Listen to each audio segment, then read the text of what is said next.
Praise the lord. స్తుతి కీర్తనలను బట్టి పూజ్యనీయుడైన క్రీస్తు యేసు పేరట అన్ని విషయములలో వర్ధిలుచు సౌఖ్యముగా ఉందురుగాక. ఈ దినపు యేసయ్య జీవపు మాట కొలస్సయ్యులకు రాసిన పత్రిక 4వ అధ్యాయం 2వ వాక్య భాగం. కృతజ్ఞత గలవారై దానియందు మెలకువగా ఉండుడి. అనుదినము యేసయ్య చేసిన ఉపకారములను మేలులన్నింటినీ తలంచుచు తలపోయుచు కృతజ్ఞతాస్తుతులతో ఆయనను గణపరుచుచు కొనియాడుచు మహిమపరుచుచున్న నా దేవుని సంబంధులారా, ఆత్మీయులకు మెలకువ గల జీవితం చాలా అవసరం. ఆత్మీయతలో భక్తిలో ఎల్లప్పుడూ మెలకువ కలిగి ఉండవలెను. మందులు కాక, సోమరులుగా ఉండక, నిద్రమత్తులుగా కనబడక ఆత్మీయతలో చురుకుదనం మెలకువ కలిగి ఉందము. అప్పుడే అన్ని విషయములలో వర్ధిల్లెదము, జయము పొందెదము, శోధనలో ప్రవేశించక ఉందుము, ఆయన ఎదుట ధైర్యముగా నిలిచెదము. ఆత్మీయ జీవితం ఆత్మీయుని యొక్క ప్రాముఖ్యమైన ఆత్మీయతలో ఒకటి కృతజ్ఞత.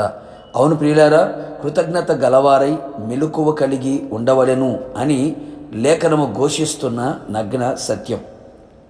కృతజ్ఞత లేనివారై అనేకులు చీకటి సంబంధులుగా మారి అంధకార క్రియలు జరిగించుచు ఆత్మీయతలో దిగజారిపోయి సాతాను క్రియలకు బానిసలై సాతాను సామ్రాజ్యములో చేరిపోయిరి. మనము అట్టి వారిగా ఉండకూడదు.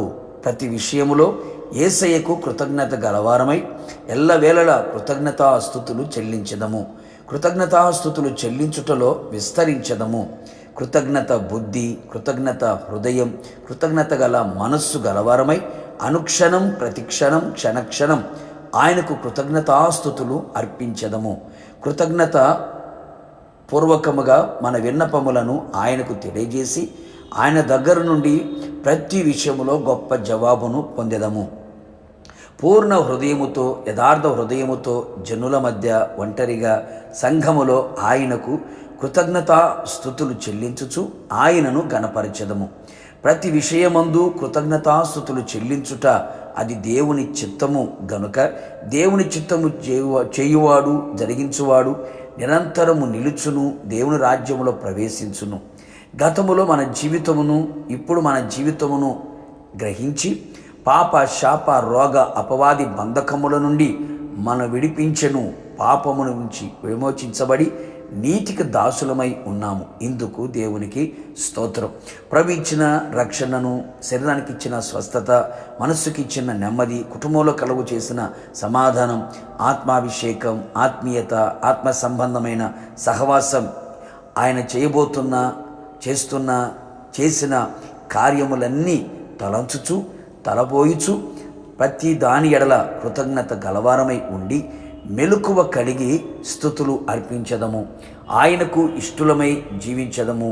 భూమి మీద ఎలాగో పరలోకములో అలాగే కృతజ్ఞత కలిగి ఉందము. యుగ యుగములు ప్రభువుతో కూడా నిలిచి ఉండేదము. ప్రార్థన. అత్యున్నత సింహాసనమందు ఆసీనుడైన మా ప్రియ పరలోకపు తండ్రి, నీ పరిశుద్ధమైన పాదములకి స్తుతి స్తోత్రములు చెల్లించుచు ఉన్నాం. నీ అపారమైన కృపను బట్టి, ఉచితమైన మీ ప్రేమను బట్టి మరొక్క మారు మీ సన్నిధిలో సజీవులుగా మమ్మల్ని నిలబెట్టినందుకు మిమ్మల్ని స్తుతిస్తూ ఉన్నాం. అవును ప్రభువా, మా ఆత్మీయ జీవితంలో కృతజ్ఞత కలిగి మెలకువ కలిగి ఉండడానికి సహాయం చేయండి. ఎల్లవేళలా ఎల్లప్పుడూ ప్రభువా, మీరు చేసిన ప్రతి కార్యములను తలంచుచు తలపోయిచు కృతజ్ఞత కలవారమై జీవిత కాలమంతా మీ సన్నిధిలో కనబడినట్లుగా కృప దయచేయండి. మీ రాజ్యములో మేమంతా చేరి యుగయుగములు మీతో కూడా ఉన్నట్లుగా కృప దయచేయండి.